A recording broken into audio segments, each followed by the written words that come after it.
And I'm, very pleased and very grateful to be here at Heythrop, and I gather I'm ending your celebration of a whole year, which is certainly a well-deserved celebration of a tremendous achievement over the last 4 centuries.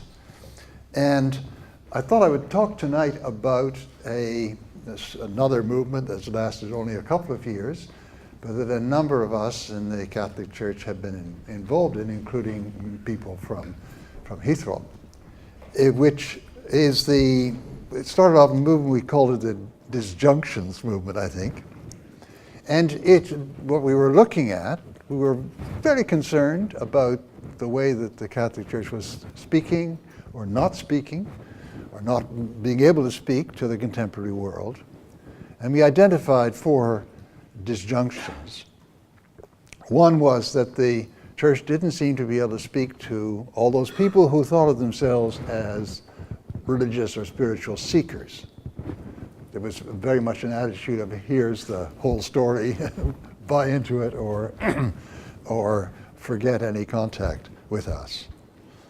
And we also were concerned about the way that the Catholic magisterium operated as another facet of the same thing, in which there was this notion that it would be totally agreed by all the bishops that certain positions were right and they weren't to be changed and they weren't to be challenged, issues like women priests and so on.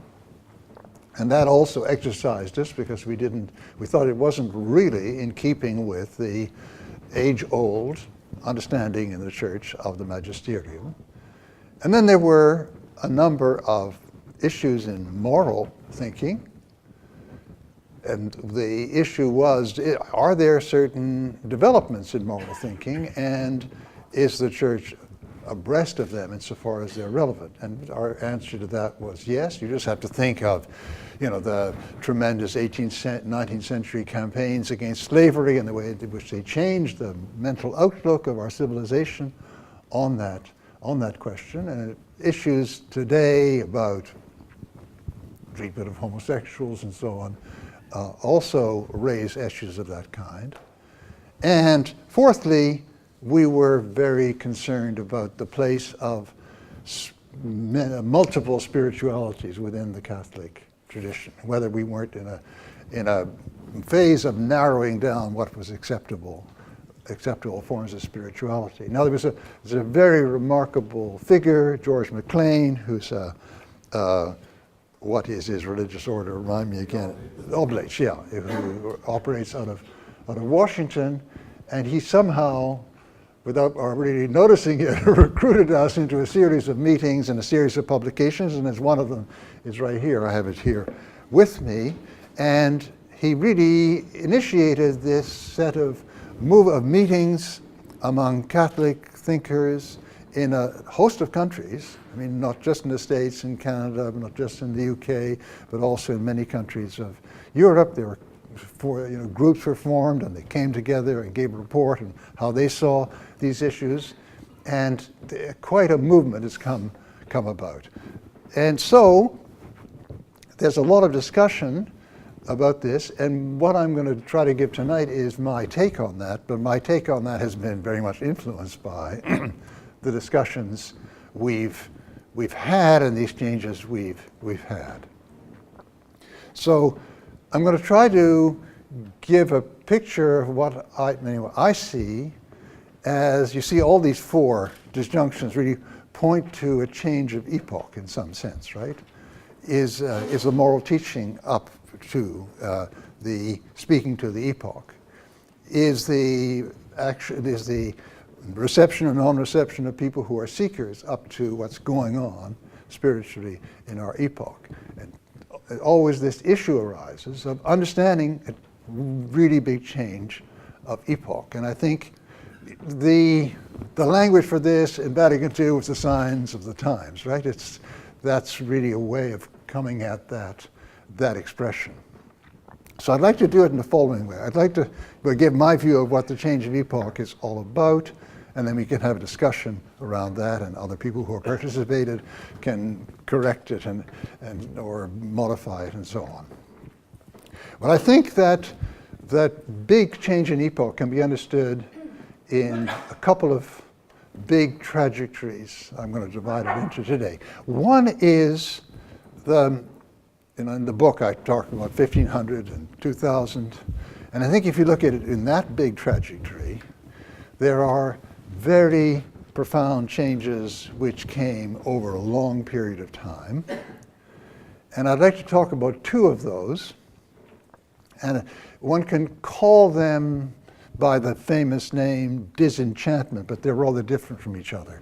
One is disenchantment one, if I can put it that way, is that we move from a society in which almost everybody saw the world around them as inhabited by spirits and various kinds of moral forces, and some of them malign, some of them benign, and that had to be dealt with. I mean, just think of, I mentioned this in the book, this is an example, the institution of beating the bounds of the parish, which are, peasant parishes did until quite recently, the idea being that in order for us to prosper and for the crops to grow and for the animals to give calve and so on, we have to fight off the possibly malign influence of the spirit of the woods, and you process around the boundaries of the parish carrying the sacrament, and that's a way of protecting ourselves. All right, but that enchanted world, if I can put it in that way,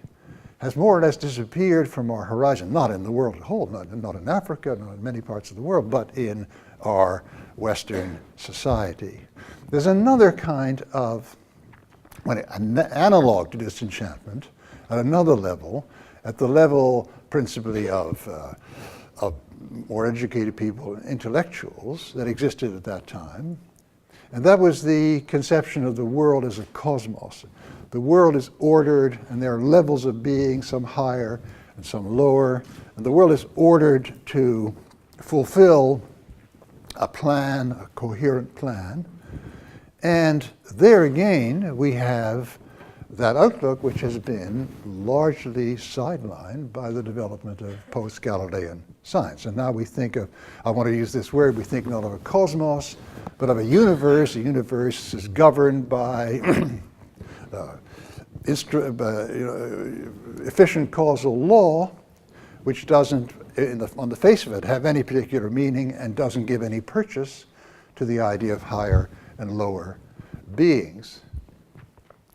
And that, in particular, has undermined a very important modality, dimension of social thinking which existed in the past, because the idea was very much that human society should reflect, somehow manifest, the order of things in the cosmos, and conceptions of kingship, of kingdom that we have in the earlier modern period were based on the idea that the different levels of order in society reflect the orders in the cosmos. Now, these two kinds of disenchantment have, as it were, ushered off the stage any thinking of that kind. And now, if we could put rapidly together the understanding we have of the world around us, social and natural, it would be, roughly expressed in the following terms. We live in a universe governed by some kind of law. We don't fully understand it, but it's not a law which immediately can be seen to express any fundamental purpose in the universe, any sense of order which has a moral or spiritual significance. And then we also live in human orders, but these are seen as made by human beings at certain, in most cases, datable events. Magna Carta in this case, and the different reform bills, and et cetera, or in the case of Canada, the fathers of the Confederation, or et cetera. There's a certain moment in which there was a revolution, or there was a constituent assembly, and these orders were set up. So they're made by human hands. They don't have any kind of ontic backing from the nature of the universe. This is what constitutes, these two together, I think, give us an idea of what I want to call the immanent frame. And what I mean by that is, it's not a theory people have. it's the spontaneous way that they imagine their existence with each other in society. And it contains some idea of what we share and some idea of what we don't share. Let me give you an analogy to this sense of the universe as the immanent frame by looking at the way we all understand our political societies. And there we grasp that these societies are ordered around certain fundamental institutions. I mean, parliamentary government, for instance, in your country or my country, based on elections, the rule of law, and so on. And we have a sense at the same time of what we share and what we don't share. What we share are these institutions, the rule of law, etc. What we don't share is that I'm in one party or in another party, she has another view, he has a fourth view. We are struggling over what to do with these institutions. So what we know we share in common is the institutions, but we also know that we give a different twist to them, a different set of goals to them, right? Similarly, this, what I call immanent frame, it's a matter of our imagining that we all share this world in which we see natural sciences telling us about the natural world, in which we see certain human-made orders as what, as it were, we live in together politically and socially, but we know that we don't share our ultimate conclusions about this. There's some people think of this immanent frame as pointing us to something beyond, something transcendent, and others think, no, that's all there is, right? So we know we are divided on this question of what to make of it, but we know that the only thing that we all share, that in spite of our disagreements, we all share, is this sense of the immanent frame. Well, that's one very big change that has come in the last 500 years. And what it changes, what I tried to call in the book, the conditions of belief. I mean, if the question could ever arise for you in 1500, do I want to believe in God or not, and it didn't really, very rarely did, think of the total difference of situation from a world in which there are these potentially malign spirits, which only the action of a loving God can really fend off for you, right? The possibility then of taking an atheist position looks very, very different. Or if you think that the social and political world you live in is one that's grounded on the nature of the cosmos and that in turn created by God, then it's very hard to imagine yourself out of the possibility of some recognition of God, some sense of God's power, and so on. Take that away, we're in a completely different situation. All right, that's one vector of change. Now I'd like to introduce another vector of change, which is the vector from, let's say, Christendom to the end of Christendom. By Christendom, of course, I mean not just a society where people are Christian, but a society, a civilization in which everything was meant to be ordered by Christian faith, the art, the architecture, the political structures, the morality, the ways of operating. The imagination is, in a certain sense, totally saturated with the Christian faith and the Christian outlook. And this was something that produced absolutely magnificent creations, in our literature, our architecture, and so on. But for a variety of reasons, it has both ceased to be believable by a lot of people, Christendom I'm talking about, not including by Christians. See, it ceased to be believable as a good structure, as one we want to subscribe to, and it's seen, even push it farther by many Christians, as now a limitation, as something that in a way is a limitation on the gospel and on living the gospel. Now, let's look at this from another point of view. It's the same point about the decline of Christendom. In most Western societies, if you go back far enough, if you go back far enough, you have this, I want to use this expression, you have this bundling, I call it, in which the belongings that people have, they belong to a church, they belong to a society, they belong to a parish group, they belong to a guild, you can go through the whole list of things that people belong to and have to belong to in order to function in society. If you go back to the great days of Christendom, all these were connected. That's what I mean by bundling. I mean, that being, if you even go not back to the Middle Ages, but back to the early modern period where you had confessional states, being a Norwegian is being a member of the Protestant evangelical church. It means that you have a certain way of life, a certain conception of ethics, a certain art, religion, and so on. All that is bundled together into a single kind of belonging. And now we find in a lot of our modern societies that these have been unbundled. There's been a kind of breaking apart, so that I exist as a Canadian, as a Québécois, but that doesn't entail that I be either Catholic, Protestant, atheist.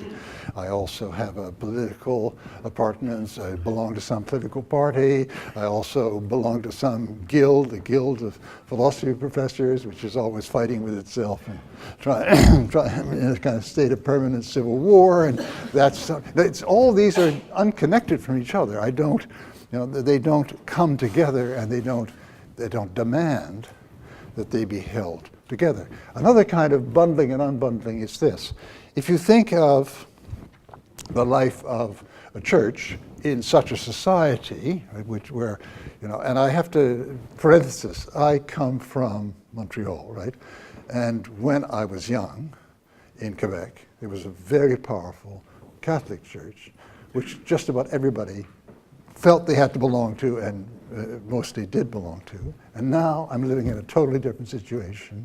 And it all happened, the change happened in the space of about 10 years. Okay, full disclosure, this is the most formative experience for me, and that's why I think about things the way I do. Well, if you take the earlier period, what life was like in the parish, okay, there were all sorts of, being in that church entailed all sorts of activities, which not everybody engaged in. I mean, some did novenas, some went to Mass every first Friday of the month, others belonged to the Sodality of Mary, others belonged to some charitable activity, others ran the guignolet at the time, at the Feast of Christmas, where you collected money and helped, et cetera, et cetera, et cetera. All these were activities that were all seen as related together in this one big church life. Well, the same thing for people who have some kind of spiritual life today. They may have some kind of spiritual practice of meditation. They may also engage in social action. They may also go and help people in hospitals. And you can go through the whole list of such spiritually inspired activities. And there again, there's been an unbundling. They're not all gathered together within one church life. Now these two unbundlings are a way of getting a hold on what I call the disintegration of Christendom. People are Christians now without belonging to Christendom.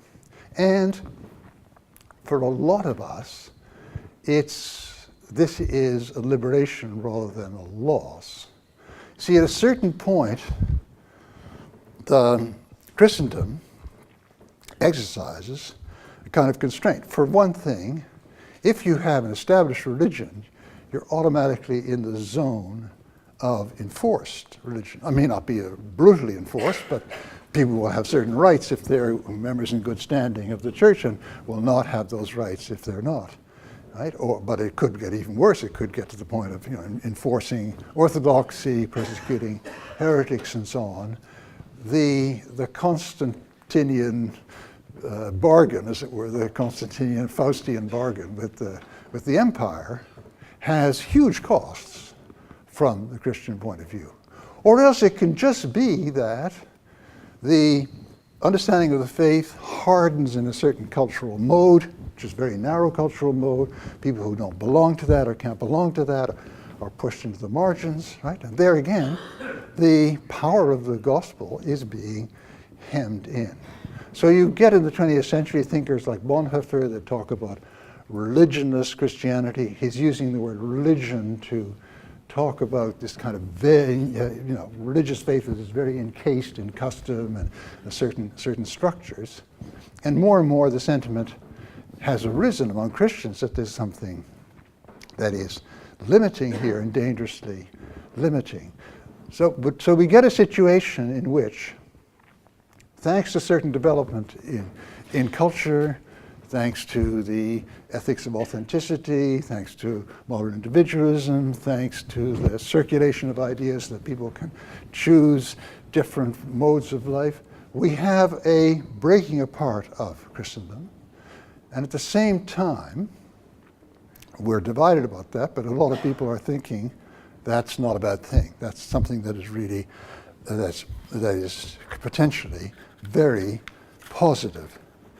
Well, now, let's look at this from the signs of the times sort of way of what the church has to address. And we're in a peculiar situation. It'd be nice if we could all get it together in one simple formula. But I think you could really say that our societies, in different degree, are, on this issue of faith, divided between people who are eager to respond to this change in age, which comes through these double disenchantment and the disintegration of Christendom on one hand, and people who feel deeply the loss on the other hand, and feel that the faith itself is threatened by this loss of integration of everyone together, integration of all the facets of religious practice, integration of all the belongings, along with the religious one, that feel that this is a loss and this is undermining us. And we've had a very interesting, if you look back over the last couple of centuries, you see all sorts of people who have felt that things are going wrong, and that the way to right that is to return to the integral Christendom faith, right? That alone gave order, that alone gave some kind of sense of meaning, that alone brought everyone together in an integral understanding. This word, of course, integral, of course, if you translate it into French, you get intégrisme, right? Which is it's not a translation of it, it's kind of French equivalent for what people call fundamentalism. It's one, like secularism and laicity, they don't translate each other, but they have kind of a similar function in the two languages, and so does fundamentalism and intégrisme. So one of the slogans of one of the groups, the Action Française and so on, which actually was inspired by an atheist called Maurras, but never mind. But it recruited a lot of Catholics, was this idea of going back to the integral life. And there is something, there are moments in which this is highly admirable. You can think of the difference, the response to Nazism of Bonhoeffer on one side, and of a lot of German Catholics on the other side, reflects this. Bonhoeffer is saying, let's move out of this coexistence of culture and faith. And a lot of people on the Catholic side have said, on the contrary, that's what allowed us to defend ourselves to a certain degree against Hitler. And a lot of the people who made the Bundesrepublik after the war shared that kind of outlook. Let's go back and get integrated into the original chrysalis, the original combining together a certain way of life, a certain way of politics. Europe, I hope you guys are still in Europe when next time I come here, but I really hope so. But Europe was, I hope Farage isn't listening to me, it really was a kind of Catholic idea at the beginning. It was these people, De Gasperi and so on, who wanted to have that kind of integration. So there are very fine reactions of that kind. But I think that in face of what's actually happening, that is not the totally appropriate reaction. So I'm going to give a sense of what I think could be an alternative response of people of faith. But I'm always aware of the fact that there are other people who are taking this other direction, who want to recover some of the features of Christendom instead of, as it were, slipping totally outside it. What is, and so I want to come around at the end to ask the question that any Christian has to ask at the moment in Europe or North America: how do we live together with these different kinds of reaction? That's very important, and I wish I had a fantastically convincing answer to that, but I'm keeping that till the end so that I can say I don't have any more time, so I can't go on. But let's look at the other approach. It starts from thinking of the person one wants to talk to as what I'm calling a seeker. You know, there's this famous distinction of the American sociologist Wuthnow between seekers and dwellers. People are very happy to dwell within their ecclesial home, and people that are seeking, that are they're looking for some kind of faith, and they're on a kind of path. Now, it's not just that there are a lot of people doing this and we should talk to them. You can also argue that they have recovered certain very important features of the Christian tradition that got a bit cramped in Christendom. What are these? Well, the first one is that as long as you are in the Christendom orientation, you want to get back to it, you're on the defensive. You're constantly feeling that things are slipping away and you've got to do something to bring them back in. Whereas, outside of that perspective, it's possible to look at the world differently. It's possible to say, what are the new potential movements of the Spirit how can we reach out in face of need or face of what people are suffering and act and, as it were, create a new line of development of the Spirit. The kind of thing that, these great initiators like Jean Vanier, I'm proud to call him my compatriot, he's initiators of new ways of acting and helping and moving out to spread something like the love of God. Very interesting what Vanier writes about, he takes Paul in 1 Corinthians 13 about really what agape means, right?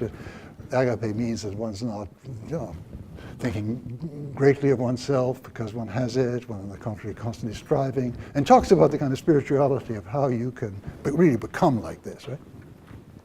So this confidence which allows you to step out is something that you gain by ceasing to defend the ramparts. And in a way, we see a real striking dramatization of this this alternative in the last pope and the present pope. Right? Benedict, I great admiration for Benedict as a theologian and actually as a human being for Ratzinger. But the idea that outside of this Christian civilization is only relativism and therefore we have to work to recreate it is utterly different from Francis, who I think is speaking out of a perspective that I'm trying to understand, but I think it's not entirely foreign from what I'm now talking about. No. If you stop worrying about that and you reach out and start something new. So that's one of the big differences. Another big difference is that this way of approaching the new seekers is that it recovers the idea, which was very much part of the fathers of the church, that the faith is a journey, that we start off, we don't really understand God, we don't really understand what it is to be close to God, we're struggling to do that, and the various modes of prayer, of meditation, of discipline, of action, our liturgies and so on help us to advance on that. But the whole thing is really a journey The Christendom perspective rather tends to move in another way, to say, look, here's what we've established. This is what the tradition says. All these things belong together. You mustn't start picking and choosing and doubting some parts of them. You've got to come back and accept them all, right? So that doesn't really liberate you to journey. It asks you to accept kind of some formula which is the end of the journey, even before you understand it. The third very important difference between the two, which also reflects something very powerful in the Christian tradition, is doubt. Okay? Doubt is the friend, paradoxically, of the one on the journey. It's through the things you can't resolve, through the doubts, through the things that really bother you, that you can, with God's help, with prayer, okay, you can move ahead and get closer to where you want to get. In a certain sense, doubt helps to dissolve the various blockages and idols and inadequate understandings.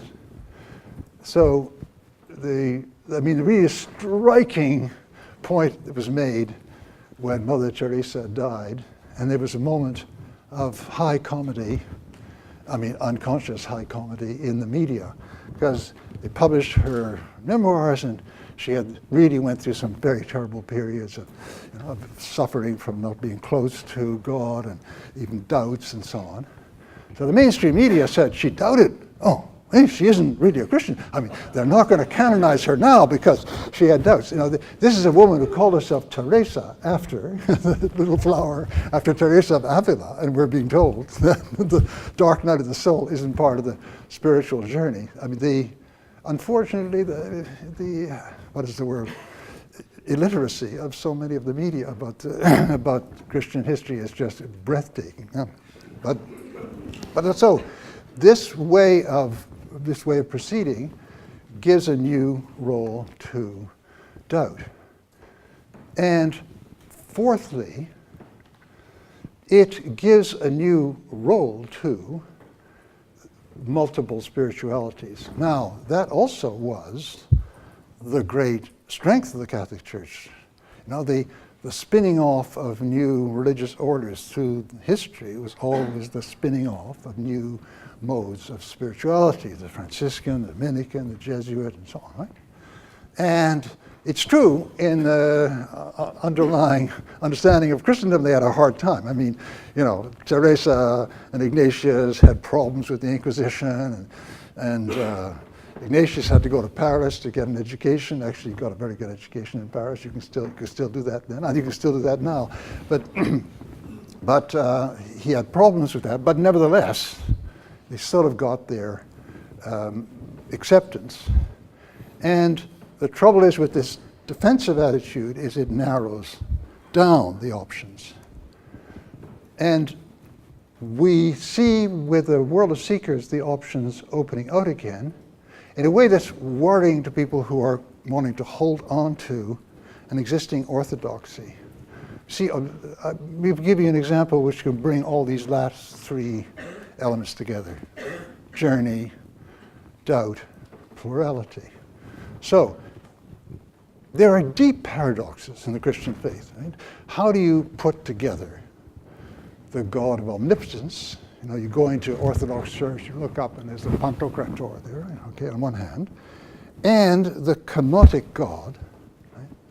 The mercy of God reaching down to be among human beings and suffer, and that is a tremendous healing force. How do you put together the God of utter weakness and the God of power, right? Power and might, as we say. Well, I'm theologically challenged, I admit, but I have big problems of putting this all together, right? This is one of the goals of an eventual journey on my part, which would get much farther. So there can be, in a world in which we admit that we are searchers, there can be people who, without denying the one, will be more at home in their particular itinerary with the other.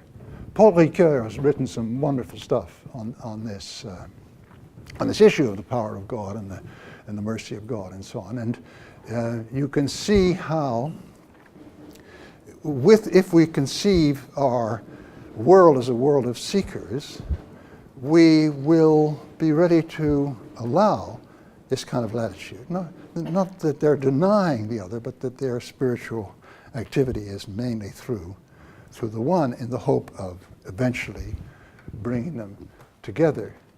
All right, so then there's a fifth difference I want to point out between, so I said one is one has the confidence to go out because one's not defending, that faith is a journey, the role of doubt, the place of difference. And the fifth is that this orientation gives you a different model of how we relate to other seekers. We don't have all the answers because we're on a journey. And even the whole Christian church together doesn't have all the answers. And we don't want to claim that we have a corner on the power of God and the power of the Spirit. If you look at the actions that are helping to heal the world, some of them come from atheists, some of them come from Muslims, so, Malala in Pakistan, various measures to create real reconciliation in situations like South Africa. Of course, Tutu is a Christian, but there are other people involved in that truth and reconciliation that were not, right? So it's clear that the action of the Spirit is just bursting out in all directions, and that we have to have a quite different attitude to people who are on a journey parallel to ours, not the same, but parallel, in which we have common tasks to create a way of living together which is human, which is possible, which eschews violence and so on.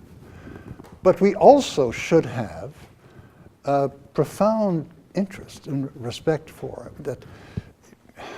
So what I see here arising is a ecumenicism, which is not the ecumenicism only of let's stop fighting. That's very important, right? I mean, I'm not for going on fighting, but that's certainly a step forward. It's not the ecumenicism of, well, let's maybe pray together. That's also very important, John Paul at Assisi. But it's the ecumenicism of real friendship and exchange, where we can ask each other, I mean, what really excites you about, really moves you about the position you've adopted? And atheists and people who accept to be on a journey, see? And some atheists do accept to be on a journey. Anybody following Nietzsche is on a journey, but there's lots of others. Right? So we want to know what really moves them and tell them what moves us. And that creates a new kind of collegiality, coexistence, exchange. Okay, so you see in these five points, you have an idea of the spiritual life, rather different from the one of let's go back to the whole package that somehow kept a real civilization together and kept certain standards. It's very different. And so I think that one of the things that we all really fundamentally were in favor of when we entered this disjunction project is that there has to be room for that alternative in the church. And the entailment of that is, hard as it is, we have to live together in a sacramental union, right, with the same sacrament before there can be, though there tend to be affinity parishes in the Catholic Church, a big open secret which I will reveal to you, that where people get together with people of similar outlook and so on. But nevertheless, we belong to the same communion, and we have to be able to live together and sense the complementarity of what we think of as a search, what they may think of other, but they're on a search too. Let's face it. They haven't reached the end. And how to do this is very, very hard to work out. But I think we have to have the kind of understanding that I've recommended for people who are in other kinds of similar spiritual search to ours in other directions, with Buddhists and atheists. We have to have the same understanding and respect for those who are moved by that whole past and what it meant, and are trying to recreate some elements of it today. And reciprocally, they have to respond in kind, and that is very, very hard project to realize. So what I've tried to do is to talk to you about this project, and then talk to you about the background understanding behind it, that it involves this sense that we're living in another kind of epoch in which Christendom is, in a certain sense, crumbling. The Christian civilization, right, is crumbling, in which we live as Christians in a world with a lot of others who have no allegiance to that. So we're rather like Christians in Africa today, we're rather like Christians in India today, rather than Christians in Europe. And that there is a possibly creative way of responding to this, provided we can do that without total rupture. And I've tried to present some of these features. So let me stop here and have your reactions and questions.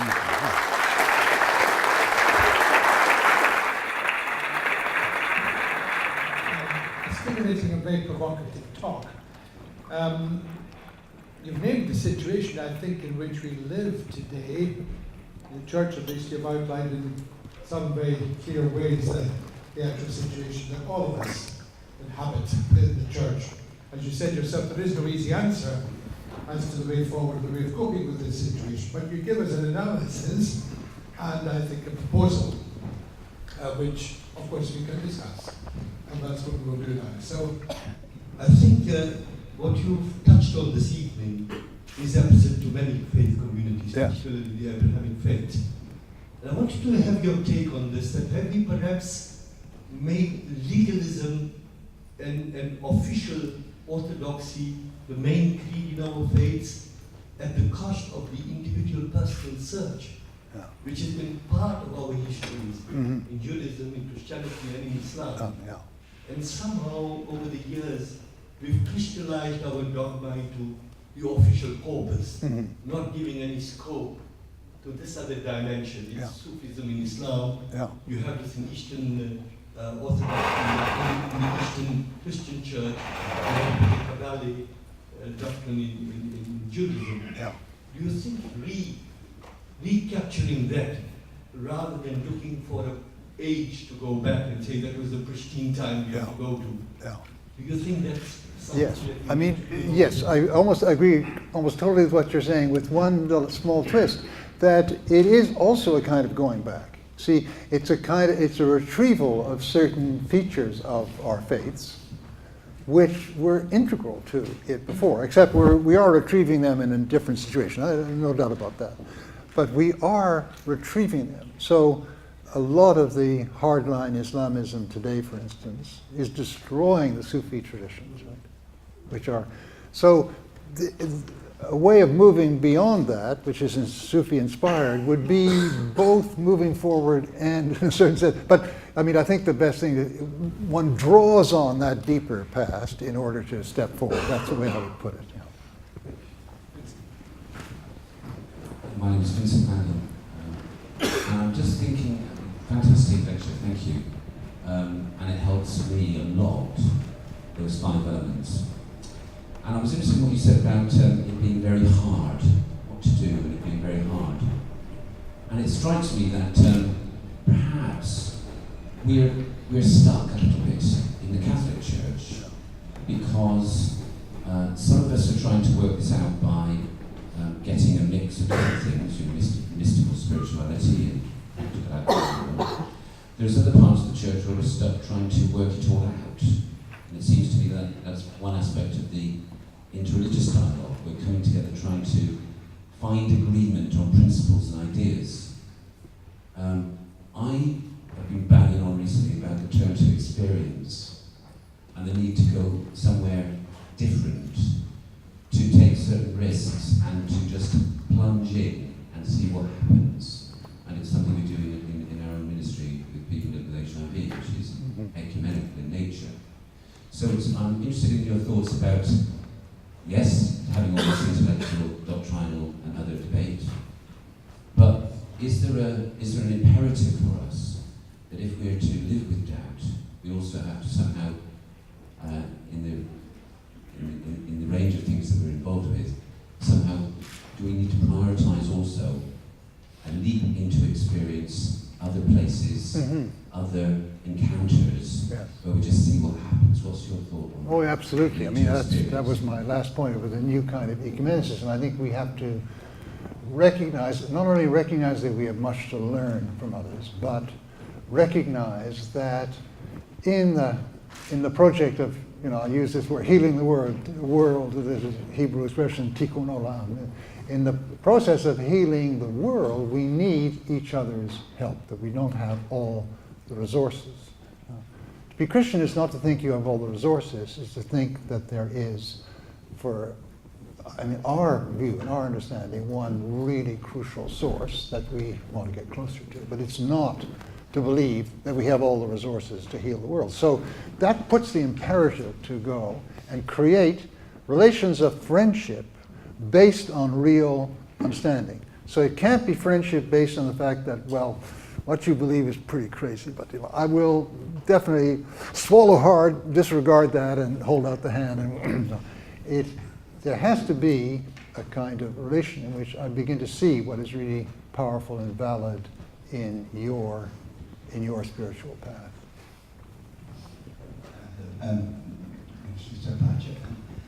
I think one thing that many Catholics like myself find very disconcerting is the way in which recently the Catholic Church has had to be almost dragged kicking and screaming.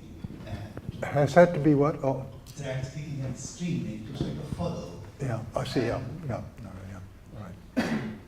Well, it things like, for example, the acceptance of homosexualism, homosexuality, equality of the sexes, Yeah. the reaction to priestly abuse, and so on.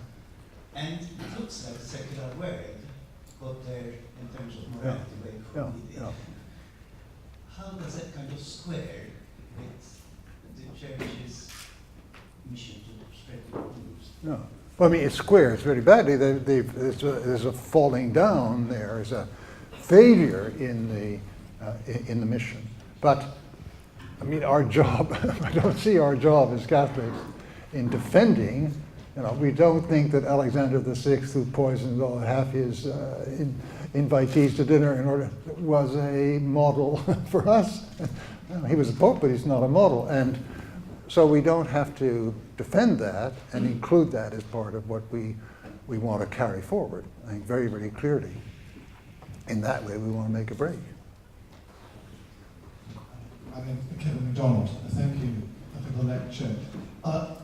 You talked about the distinction between people who are very comfortable with the immanent frame and people who are defensive and basically are more comfortable with a Christian understanding of their religion.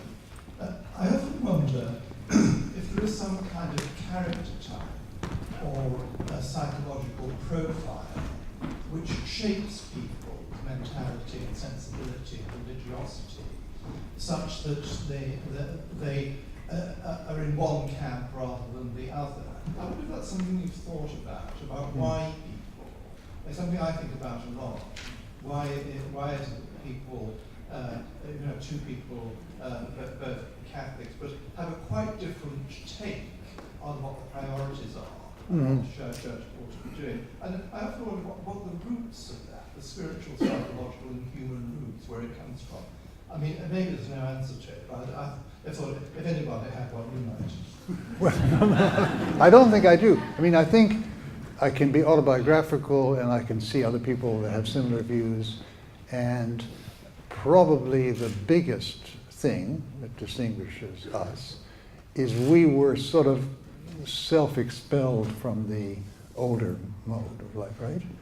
And then got a new, we were once again really seized by the Christian faith from outside that mold, right? And precisely therefore we understood it as seekers. So I think if you're pitched into situation where that's going to be your experience of the faith, then you're automatically on the side of the seekers, and you're automatically in sympathy with them. But if you have been very, very comfortable in the older way, then I understand feeling very undermined and insécurisé, I mean, and shaken into insecurity by seeing people taking that other path. It's very hard. I find it hard to find sort of character types here. I think it's life experience. Yeah.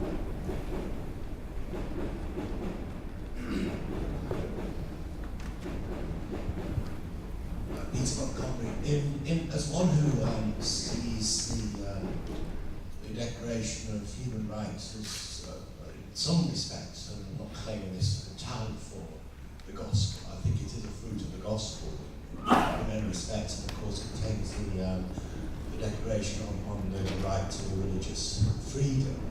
I think the huge advances in common or gathering a lot of support around it in various religious traditions.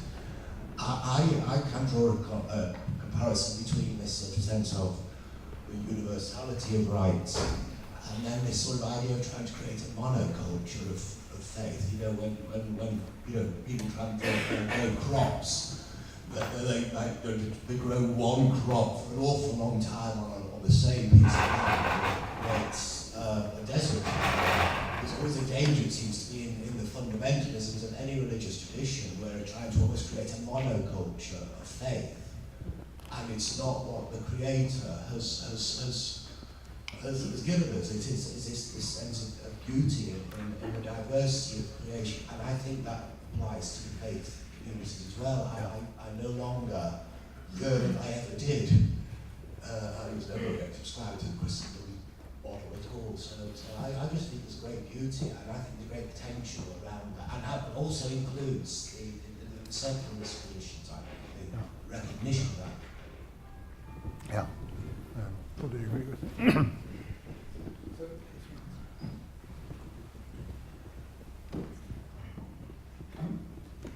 Lawrence Snell from the London Interfaith Centre, and just to say that I share your sense of excitement about that way of looking at things. However, I just want to play devil's advocate just for a moment, because I just wonder, one of the issues that we would need we think about is how do we ensure that people who engage, for instance, in dialogue and encounter with people of other faiths, how do we ensure that they have a clear understanding of their own identity, of what they are taking with them? Because religious literacy is a major issue in our society. I just wonder if you've got any observation on that. In the sense, what is if you call yourself a Christian, what's your base level? What you're going to take with you and not let go? And I'm just kind of throwing that one out as a slight challenge. Well, there's no general answer to that. I mean, maybe people are engaging in this dialogue and haven't, are not very far along their own path, and so they easily can fail to see how they could continue on their own path, but they leave it because they find something else more. That's the way the modern world is. I mean, you can't. We have to. I mean, ourselves who want to, or on some kind of path, ought to exchange, express, put it out there, that people look at it, and so on and so on. But there's no other way of coping with this other than that.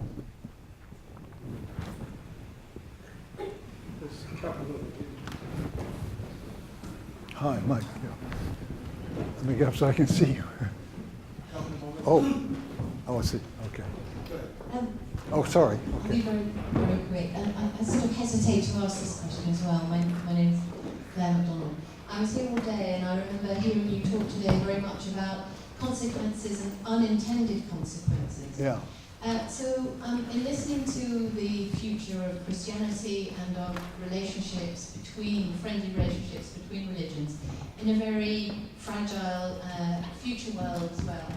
I'm just wondering what the relationship of some of these creative possibilities in a fractured world are also to do with the collapse of the hopes and dreams of the left. I keep thinking about that very much as I'm hearing you talk, and especially about this question of unintended consequences. We can never see exactly where history is taking us, but somehow this odd world in which you're describing, in which there are many creative possibilities, and yet is so enormously fractured, I suppose is the word, so broken at the moment. And I wonder how these, if you have anything to say now about the way in which these two big vectors, if you like, fit together. Well, sorry, the two vectors I was talking about. The two vectors really are the collapse of the left, if you like, or the Oh, yeah. collapse of the hopes and dreams of a more materialist, global change. And somehow the moving into that of difficult religious relationships and at the same time real creative possibilities, which in some senses also speak to those hopes and dreams. Okay, the collapse of the left, I kind of missed that. When did that happen? Well, I mean, some of us are still... Okay, I'm sorry to be so ironic, but some of us are still in this battle. I mean, look, it has to be rethought, constantly rethought, but some of us are still, in certain parties and movements, in my case, in my country, which are trying to overcome some of the ravages that have been created in our ecology and in our democracy by politics of the right. So I think that that this rethinking has got to go on all the time. In a certain sense, what I've been talking about in terms of conditions of belief, it's very much matched by the people in social democratic and other movements who constantly have to revise their view about what needs to be done, about how to analyze what's going wrong, and so on. Okay, so have I related the two vectors in a useful way? And there are unintended consequences. Yeah. Elizabeth Welch from United Reformed Church. One of the things I'm interested in is, and I found what you had to say really helpful, and I'm very grateful for that. One of the things I'm interested in is whether we are also in an era where we can have doctrinal reformulations of the faith. And I'm interested in that in the last 50 years or so there's been a revival of interest in the Trinity and reconceptualizing the doctrine of the Trinity in a way that perhaps might be seen to be more experiential or more in terms of the lived life of the church and of people. And I wondered, in terms of engaging with this interesting issue of dwellers and seekers, whether you saw that there is a role for that kind of reformulation of traditional doctrines in a way in which we can engage with more readily, or whether you see that they should be set to one side in view of the kind of search for another kind of experience. Yeah. No, I mean, definitely in terms of somebody on a Christian path, the Trinity is something, extremely important, is something absolutely central. And what is interesting, as you were saying, is the way it is, Augustine had one way of incorporating it, and there have been other ways as well, and there have been, particularly in our understanding of dialogicality in human life, another way we see today of approaching and getting close to the understanding of the Trinity. And that's exactly what I mean by being on a journey, that we suddenly recognize that we don't, maybe we did before, but we recognize we don't fully understand these things that we proclaim as part of our of our faith. And we're trying to move closer to understanding them, and we approach them through our experience. And that's a very good example of the rethinking that's going on today. Francis Cohen, University of Birmingham. We've been thinking this evening about the signs of the times, and perhaps drawing a contrast between a Ratzingerian restorationist project and a Bergolian, perhaps listening to the Signs of the Times project. But really, since Vatican II, have we been struggling with this listening to the signs of the times? Because that it must involve some form of discernment. We're here in a Jesuit institution, so we saw at Strasbourg Pope Francis very willing to engage in a critique, to offer a critique, a discernment of the good and bad signs that he sees in the European project. A speech that could have been written by Ratzinger. So my question is, in the Disjunctions project, is there a scope for discerning the signs of the times and using a retrieval of the tradition? Oh yes, I mean to help us to transcend where we are now and to offer that critique. Yeah. I mean, maybe we need to redefine tradition. The tradition, Vatican II was entirely created, I mean, the theology, by reaching back to the fathers and coming back to look at what's happening today. So we always have to be recovering the tradition, which also means redefining the tradition, which also means rearticulating the tradition. And it's one and the same thing to discern the sign of the times and to rearticulate the tradition in order to make that discernment. Yeah, very much so.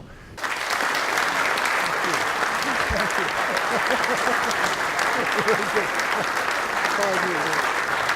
Thank you.